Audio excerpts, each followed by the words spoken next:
వాళ్ళు అవును అన్నోళ్ళు మాత్రమే ఆమె కలిగి చెప్పండి. వాళ్ళు మాత్రం ఏదో ఒకటి ఎత్తుకెళ్తారు ఇంటికి. హల్లెలూయా. దేవునికి స్తోత్రం. మంచిది. దైవజనులు చక్కటి వాక్యం చెప్పాడు. ఏం చెప్పారు?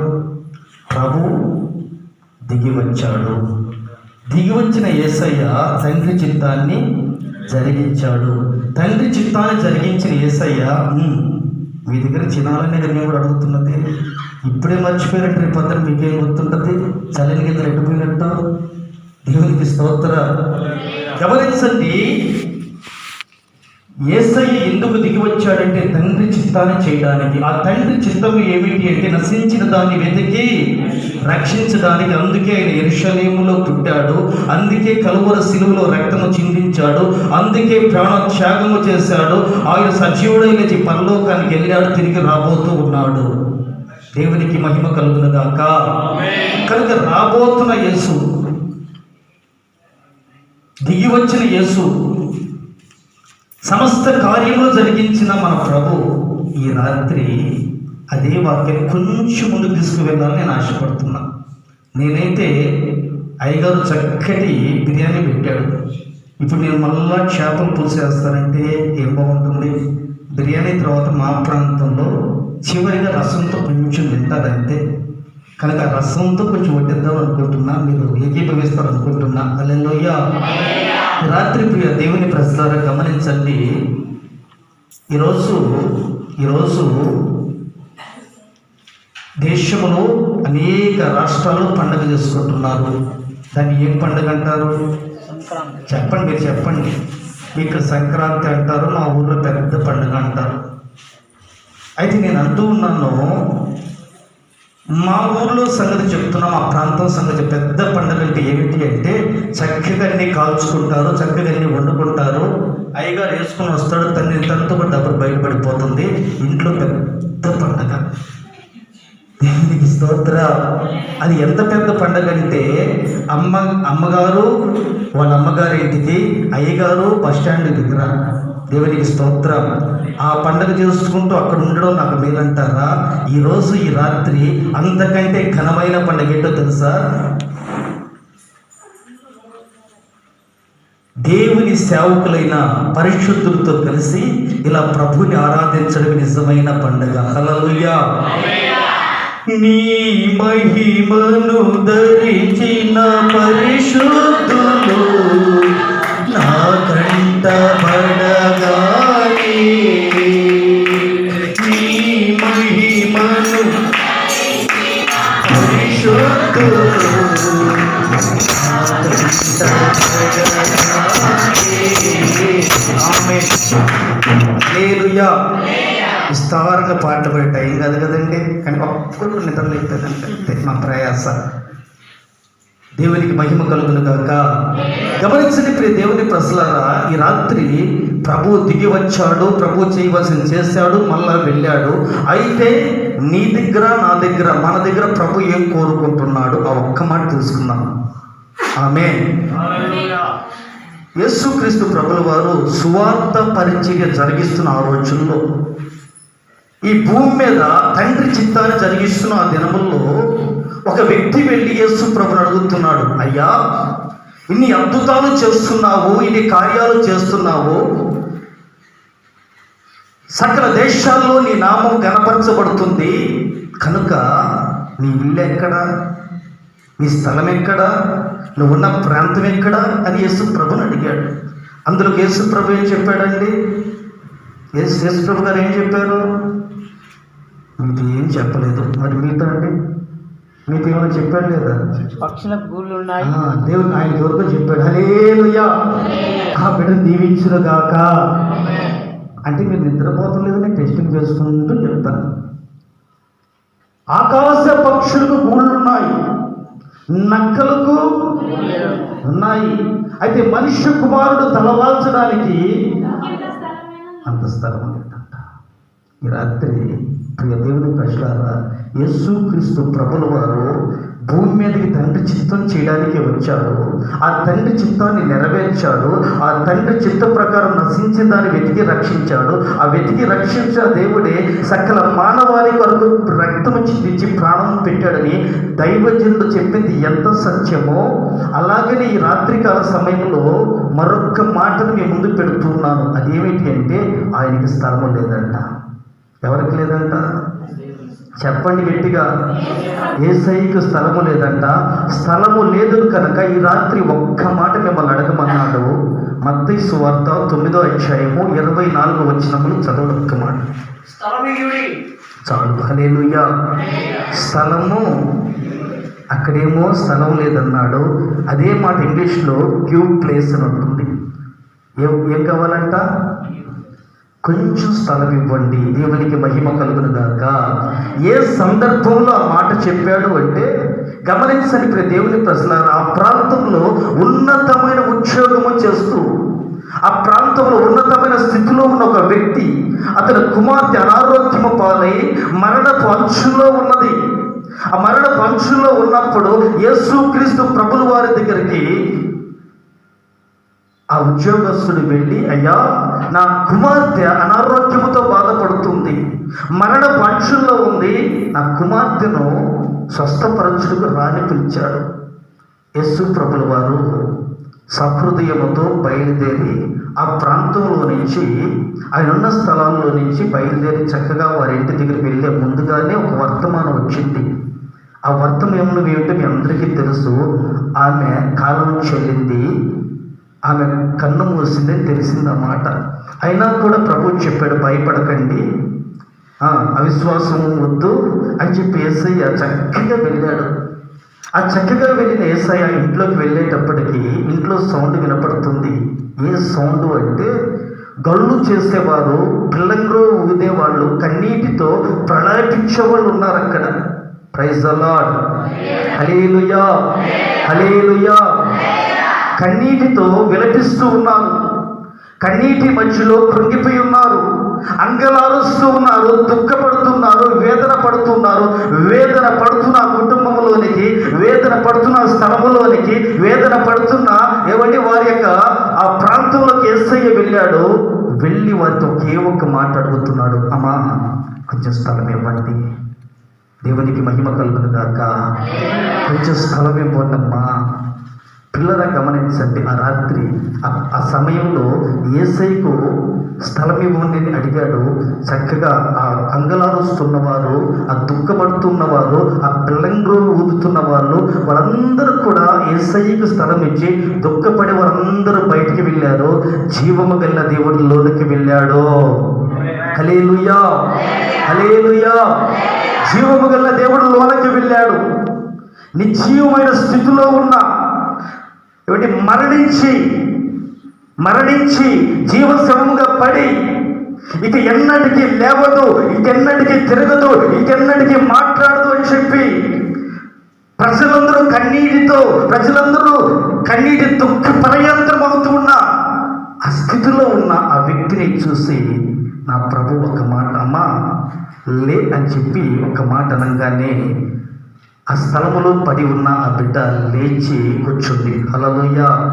ఈ రాత్రి నా ప్రభు అడుగుతున్నాడు, 2019 సంవత్సరము 2020 సంవత్సరము ఆర్థికంగా కృంగిపోయావు, ఆత్మీయంగా బలహీనపడ్డావు, నిర్జీవ స్థితిలోకి వెళ్ళిపోయావు, నిర్జీవ స్థితిలో కృంగిపోతున్నావు. ఇదిగో నా జీవితం మారుతుందా, నా కుటుంబం మారుతుందా, నా ఆత్మీయ జీవితంలో నేను ఎదుగుతానా, నా అప్పులు తీరుతాయా, నా కుటుంబంలో నా భర్త మారుతాడా, నా పిల్లలు నా మాట వింటారా అని కలవరపడుతున్న నీకు, దుఃఖపడుతున్న నీకు నా ప్రభు చెప్తున్న మాట ఏమిటంటే, నీ హృదయంలో అంత చోటు నాకివ్వు, నీ కుటుంబంలో అంత చోటు నాకివ్వు. దేవునికి మహిమ కలుగును గాక. హల్లెలూయా. నిర్జీవమైన నీ స్థితిని ఉజ్జీవంగా మార్చగలిగిన దేవుడు నా దేవుడు. బలహీన స్థితిలో ఉన్న నిన్ను బలపరచగలిగిన వాడు నా దేవుడు. కలవరంలో ఉన్న నిన్ను కనికరము చూపించి లేవనెత్తగలిగిన వాడు నా దేవుడు. ఈ రాత్రి నా ప్రభువు చెబుతున్నాడు, కొంచెము నాకు చోటివ్వు చాలు, నీ హృదయములో, నీ కుటుంబములో కొంచెము చోటివ్వు చాలు, నీ స్థితిని పరిస్థితిని నేను మార్చేస్తాను.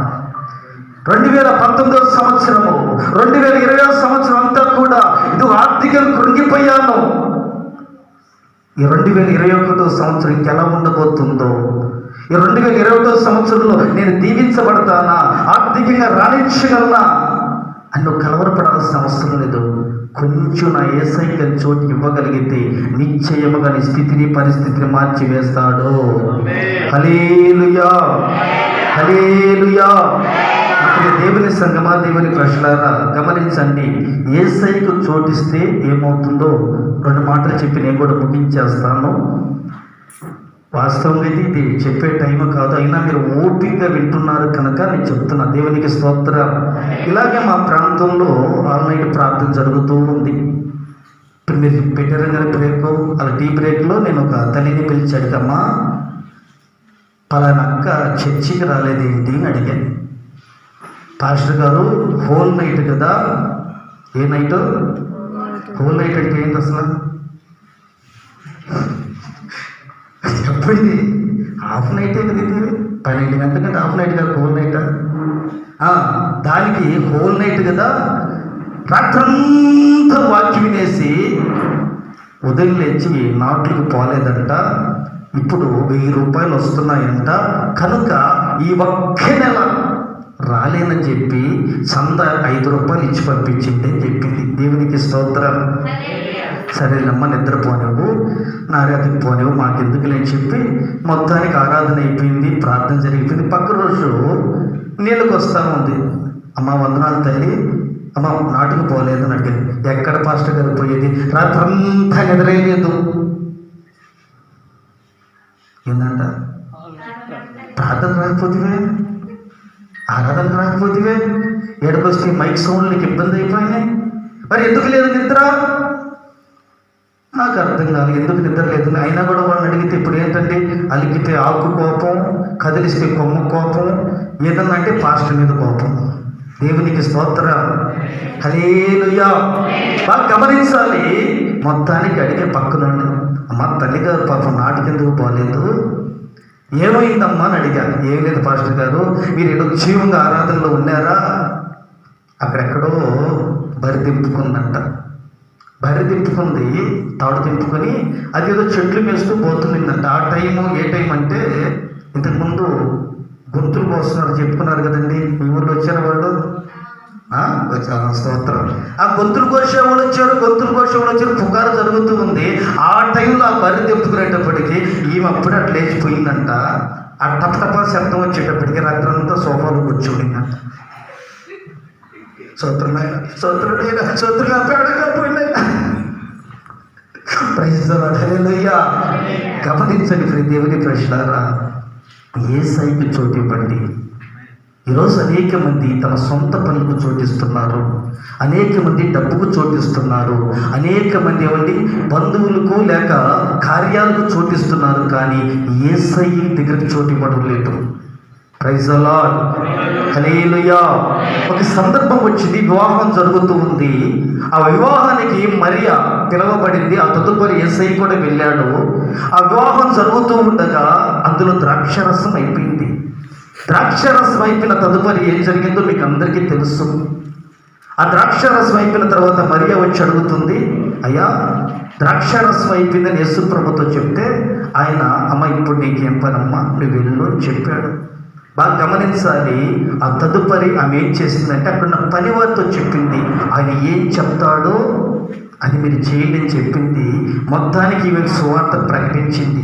చక్కగా సువార్త అయిపోయిన తర్వాత వాళ్ళు వచ్చి యేసు ప్రభుని అడిగారు, అయ్యా ఇదిగో మా పరిస్థితి బాగలేదు, ఈ ద్రాక్షరసపు విందులో మాకు అవమానం రాకుండా, మేము నిందల పాలు కాకుండా, ఈ కార్యము అనేక మంది ముందు హేళనగా చూడకుండా సహాయం చేయి ప్రభు అని అడిగారు. గమనించండి దేవుని ప్రశ్నరా, నా ప్రభు ఆ నీళ్లను ద్రాక్షారసంగా మార్చి అద్భుతం చేశాడు. దేవునికి మహిమ కలుగును గాక. హల్లెలూయా. నీళ్లను ద్రాక్షారసంగా మార్చి అద్భుతం చేశాడు. ఆ పెళ్లి వివాహములో యేసయ్య ఉన్నాడు కనుకని ఆ వివాహము అవమానాలు పాలు కాకుండా వారందరూ కూడా రక్షించబడ్డారు. ఈరోజు నువ్వు కార్యం చేసినా, ప్రార్థన పెట్టుకున్నా, ఏ పని చేసినా అందులో యేసయ్య ఉంటే, అందులో యేసయ్యకు స్థానం ఇవ్వగలిగితే, అందులో యేసయ్యను ప్రధాన పాత్రుడుగా లేక నీ రక్షకుడుగా నీవు నీ నాయకుడిగా అంగీకరించి ఆయన నడిపింపులో ఉండగలిగితే, ఆయనను నీవు కోరుకుని ప్రభువా ఈరోజు నాతో నీవు ఉండయ్యా అని అడగగలిగితే, ఆయనకి చోటు ఇవ్వగలిగితే నిశ్చయముగా నీ అవమానాలను, నీ నిందలను నీటిని ద్రాక్షరసంగా మార్చినట్టుగా నిన్ను కూడా సంతోషంగా మారుస్తాడు. హల్లెలూయా, హల్లెలూయా. మరొక మాట కూడా చెప్పి ముగించేస్తాను. మొట్టమొదటి యేసయ్యకు హల్లెలూయా. మీరు మాట్లాడుతున్న నాకు ఎట్లా పడుతుందంటే, యేసయ్యకు అంటే పాస్టర్ గారికి ఒకసారి టీ ఇస్తే బాగుంటుంది అంటున్నారు. దేవునికి స్తోత్రం. హల్లెలూయా. గమనించండి ప్రియ దేవుని సంగమా, దేవుని ప్రజలారా, ఆలోచించండి. చెప్పుకుంటూ పోతే చాలా విషయాలు ఉంటాయి, కానీ క్లుప్తంగా 10 నిమిషాలు ముగించాలి కనుక నేను కూడా ముందుకు వెళ్ళిపోతున్నాను. యేసయ్యకు చోటిస్తే నీ పరిస్థితులు మారిపోతాయి, నీ కుటుంబ స్థితిగతులు మారిపోతాయి. యేసయ్యకు చోటిస్తే నీ అవమానాలు, నిందలన్నీ తొలగించబడతాయి. నీ కుటుంబము నిర్జీవమైన స్థితిలో నుంచి ఉజ్జీవమైన స్థితిలోనికి ప్రభు లేవనెత్తుతాడు. హల్లెలూయా. మరొక మాట కూడా చెప్తాను. యేసుక్రీస్తు ప్రభులు వారు సువార్త పరిచయం చేస్తున్న రోజుల్లో ఒక నీటి అంచున ప్రసంగం చేస్తూ ఉన్నాడు. అప్పటికే కొల్లలుగా ప్రజలు వచ్చేశారు. ఆ దరిన నిలిచి తమ వలలను శుభ్రం చేసుకుంటున్న వారిని చూశాడు. బాబు కొంచెం ధోనిను ఇట్లా తీసుకురాని చెప్పి ఆ ధోనికి ఎక్కాడు. చక్కగా ఆ ధోని కొంచెం అట్లా లోనగా పోనించి చక్కగా ప్రజలందరికీ వాక్యాన్ని ప్రకటించాడు. బాగా గమనించాలి. ప్రజలందరికీ ఏం చేశాడండి? దేవునికి స్తోత్రం. నిద్రలు ఎప్పుడు చెప్పాలి, ఎట్లా ఉంటుంది కదండి. ప్రజలందరికీ వాక్యాన్ని ప్రకటించాడు. ఆ వాక్యం ముగించిన తర్వాత అందరూ సంతోషంగా తమ కుటుంబానికి వెళ్ళిపోతున్నారు. అనేక మంది సంతోషంగా, ఆనందంగా ఈరోజు చాలా చక్కగా మాట్లాడాడండి, అబ్బా ప్రభు మమ్మల్ని దర్శించాడండి, అబ్బా మమ్మల్ని ఆదరించాడండి, మమ్మల్ని ధైర్యపరిచాడండి, మమ్మల్ని బలపరిచాడండి, అందరూ సంతోషంగా వెళ్ళిపోయారు. ఆ ధోని తోలుతున్నాడు వాడు మాత్రము దుఃఖముఖంతో ఉన్నాడు. దేవునికి మహిమ కలుగును గాక. గమనించాలి. ఆ వ్యక్తి ముఖము, అతని హృదయంలో ఉన్న కలవరం ఏమిటి అంటే, రాత్రంతా ప్రయాసపడ్డాడు కానీ కుటుంబపు ఆకలి తీర్చడానికి అతని కాడ ఏమి మిగలలేదు. ఇంటికి వెళితే భార్య పిల్లకాయలు ఏం సంపాదించుకొచ్చి అడుగుతారు. అది తన ప్రయాసం అంతా కూడా రాత్రి ఏం మిగల్చలేదు. దేవునికి మహిమ కలుగును గాక. హృదయంలో దుఃఖముతో ఆ యేసుక్రీస్తు ప్రభువు వారి మాటలు విని వారందరూ సంతోషంగా వెళ్ళిపోతే అతను ఒంటరిగా ఆ ధ్వనిని తోలుకుంటూ మౌనంగానే ఉన్నాడు. అది గ్రహించిన నా ప్రభు, అది తెలుసుకున్న నా ప్రభు అతనితో అంటాడు, బాబు సీమోను పేతురు కొంచెం నీ ధ్వనిను లోనకి పోనివ్వని చెప్పాడు. లోనకి పోనివ్వని చెప్పిన నా ప్రభు అంటాడు, ఇప్పుడు నీ వలని ఏం చెప్పాడు. గమనించని ప్రతి దేవుని ప్రజలు, అక్కడ వాడబడిన మాట ఏమిటి అంటే, రాత్రంతా నేను ప్రయాసపడ్డాను, రాత్రంతా నేను కష్టపడ్డాను, రాత్రంతా నేను శ్రమపడ్డాను, అది ఏ ఫలితము రాలేదు. అయినా కూడా నీ మాట చొప్పున ఇప్పుడు వల వేస్తున్నాను. హల్లెలూయా, హల్లెలూయా. మొట్టమొదటిది నీ జీవితంలో యేసయ్యకు చోటు ఇవ్వాలి. యేసయ్యకు చోటు ఇవ్వడం అంటే ఒక విగ్రహాన్ని తీసుకువెళ్ళి ఇంట్లో పెట్టుకోవడం కాదు, ఆయన వాక్యానికి చోటు ఇవ్వాలి. హల్లెలూయా, హల్లెలూయా. గమనించండి, చాలా మంది యేసయ్యను ప్రేమిస్తారు, వాక్యాన్ని పక్కన పడేస్తారు. యేసయ్యను ప్రేమిస్తారు, పండుగలు చక్కగా చేసుకుంటారు, వాక్యాన్ని మాత్రము లక్ష్య పెట్టరు. అన్నీ చెప్పినన్ని చేయాలంటే ఎక్కడ కుదరదండి, మేము దేవుళ్ళం కాదు అంటారు. హల్లెలూయా. ఇది బైబిల్ ఏం చెప్తుందంటే, ఆయన చెప్పినట్లు నువ్వు చేస్తే, ఆయన వాక్యానికి నువ్వు చోటిస్తే ఖచ్చితంగా నిన్ను దేవుడు ఆశీర్వదిస్తాడు. హల్లెలూయా.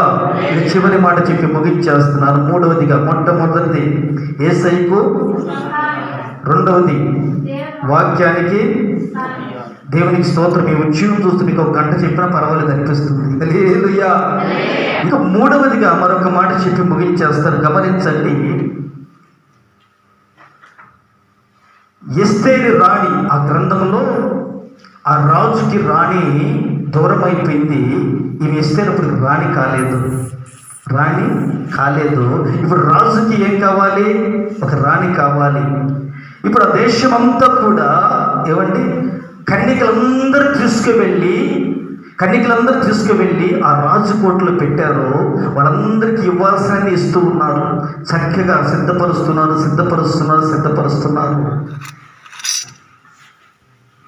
ఆ సిద్ధపరచబడిన కాలము, వారికి ఇవ్వబడిన సమయం అయిపోయింది. గమనించాలి దేవుని ప్రజలారా, ఆ తీసుకువెళ్ళిన కన్యకల్లో ఎవరైతే రాజుకు నచ్చుతారో, ఎవరైతే రాజు ప్రేమిస్తాడో, ఎవరైతే రాజు ఇష్టపడతాడో వాళ్ళనే రాణిగా ఆ దేశంలో నియమించబడతారు. కనుక అనేక మంది ఆ కోటల్లో ఉన్న వాళ్ళు కళ్ళకంటూ ఉన్నారు. ఆ రోజు కొరకు, ఆ గడియ కొరకు, ఎప్పుడు మమ్మల్ని రాజు ముందు నిలబెడతారా, ఎప్పుడు రాజు కోటలోకి వెళ్తామా అని అందరూ కళ్ళకంటున్నారు. ఈ కళ్ళకంటున్న వాళ్ళందరికీ ఒక సమయం వచ్చింది. అనేక మంది వస్తున్నారు. అయితే ఒక్కరోజు ఎస్తేరు అనబడిన ఆ యూదురాలికి ఒక సమయం వచ్చింది. బాగా గమనించాలి. చదువుతారు ఆ మాటను. 2వ అధ్యాయము ఎస్తేరు గ్రంథము 15వ వచనం.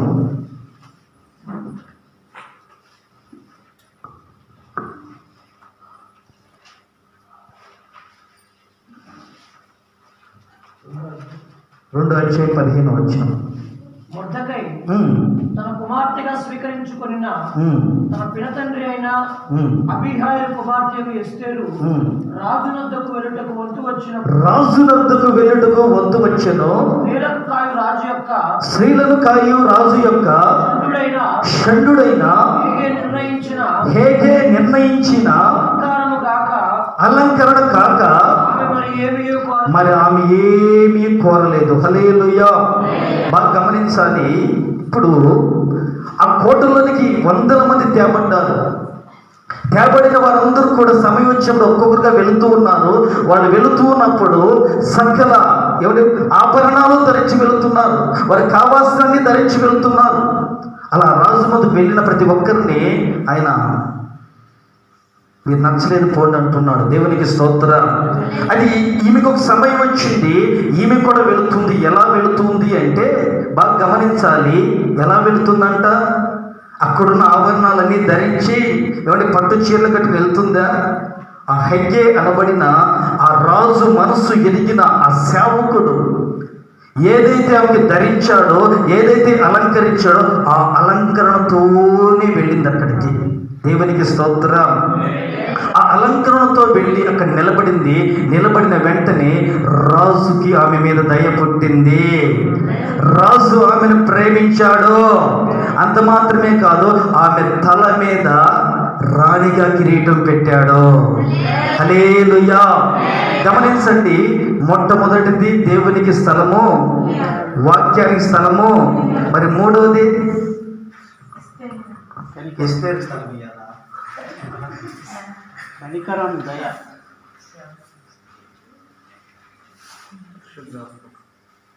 చక్కగా సిద్ధపరిచి రాజు ఎదుట నిలబెట్టబోతున్న సేవకుడి మాటకి చోటు ఇవ్వాలి. సేవకుని నడిపింపుకు చోటు ఇవ్వాలి. హల్లెలూయా. రేపు పరలోకానికి ఎవరు వెళ్తారు? ప్రభు రాజ్యానికి ఎవరు వెళ్తారు? ప్రభుని ఎవరు ఎదుర్కొంటారు అంటే సేవకుని చేత సిద్ధపరచబడిన వారే. నేను సిద్ధపడతాను పాత్రగా, నాకు పాడొచ్చు, డమ్మొచ్చు, డ్రమ్ము కొట్టే వాళ్ళందరూ మీ పరలోకానికి వెళ్తాను రాయలేదండి. సిద్ధపరచబడిన వారు. దేవునికి మహిమ కలుగును గాక.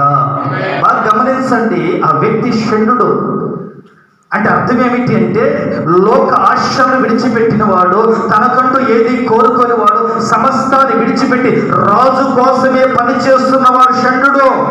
హల్లెలూయా, హల్లెలూయా. ఇటువంటి దైవజనుడు సిద్ధపరుస్తూ ఉన్నప్పుడు, ఇటువంటి దైవజనుడు ఏమంటే మనం అలంకరిస్తూ ఉన్నప్పుడు, ఇటువంటి దైవజనుడు తన ప్రభు రాకడతో ఆయన చిత్తానుసారుడిగా, ఆయన ఇష్టలుగా మనం మారుస్తున్నప్పుడు మనం ఏం చేయాలి చెప్పండి? ఆ నడిపింపులకు అప్పగించుకుందామా వద్దా? చెప్పండి అమ్మా. మీరు మాట్లాడితే ఏం రాలిపోతేమో, బంగారు ఓడి పడిపోతే మేము మొత్తం ఎత్తుకుని అమ్మేసుకోవాలండి. దేవునికి స్తోత్ర. హల్లెలూయా, హల్లెలూయా. గమనించండి ప్రియ దేవుని ప్రజలారా, ఆలోచించండి. ఈరోజు దేవుని వాక్యం మనకి ఏం నేర్పిస్తుంది? దైవజనుడి యొక్క నడిపింపు. ఆ నడిపింపునకు మనం అప్పగించుకోవాలి. ఇప్పుడు వాస్తవంగా ఇప్పుడు నేను వేస్తున్నానండి ఈ డ్రెస్సు, లేదు ఎవరన్నా మీలోనే అనుకోండి, ఒక వ్యక్తికి పెళ్ళి కుదిరింది. ఏం కుదిరింది? పెళ్ళి అంటే టక్కని చెప్తారు మీరు, ప్రార్థన అంటే మాత్రం కష్టం. హల్లెలూయా. బాగా గమనించాలి. పెళ్ళి కుదిరింది. మొట్టమొదటిగా ఏం చేస్తారు? మంచి బట్టలు కొనుక్కొచ్చి, ఆ కొనుక్కొచ్చిన బట్టలు ఇప్పుడంటే వచ్చేసిన అన్ని రెడీమేడ్లు. ముందు రోజుల్లో అన్నీ కూడా ఏమంటే అన్నీ ఏంటి, వాళ్ళ వస్త్రాలు తీసుకువచ్చి ఆ వస్త్రాలను టైలర్కి అడిస్తారు. దేనికోసం అండి? దేనికోసం ఇస్తారు? పెళ్లి కుమారుడుకు చక్కగా సరిపోయే రీతిలో వాటిని కుట్టాలి. హల్లెలూయా. ఇప్పుడు ఆ పెళ్లి కుమారుడు ఇచ్చిన వస్త్రాలను వెలపెట్టి కొన్న వస్త్రాలు ఏం చేయాలి అంటే చక్కగా కత్తిరించాలి. చక్కగా కత్తిరించిన వస్త్రాలను ఆయన చెప్పిన కొలతలోనే కుట్టాలి. ఆయన చెప్పిన కొలతో కుడితేనే పెళ్లి కుమారుడు ధరించేదానికి ఆ వస్త్రాలు సరిపోతాయి, ఆయన ఇష్టపడతాడు. హల్లెలూయా. అంటే దాని అర్థం ఏమిటి అంటే, ఈరోజు సేవకుడు అంటే ఒక టైలర్ అంటే గుడ్లు కుట్టుకున్న నుంచి తీసుకొచ్చి ఇవ్వబాకండి. అంటే మిమ్మల్ని ఒక విశ్వాసిని ప్రభువు రాకడకు సిద్ధపరచవలసిన ఒక టైలర్. హల్లెలూయా, హల్లెలూయా. పిల్లల గమనించండి, మనం ఎలాంటి వారిగా ఉండాలి అంటే ప్రభువు రాకడకు మన సిద్ధపరుస్తున్న దైవజనులను ఆ నడిపింపును మనం అంగీకరించి అప్పగించుకోవాలి. హల్లెలూయా. అట్టి కృపతో నా దేవుడు మనల్ని నింపునుగాక. మంచిది. ఇంతవరకు చక్కగా దేవుడి మాటలు విన్నాం. అందరం ఒక్కసారి అలా కళ్ళు మూసుకోండి. ఒక చివరి ప్రార్థన చేసుకుని ముగించేద్దాం.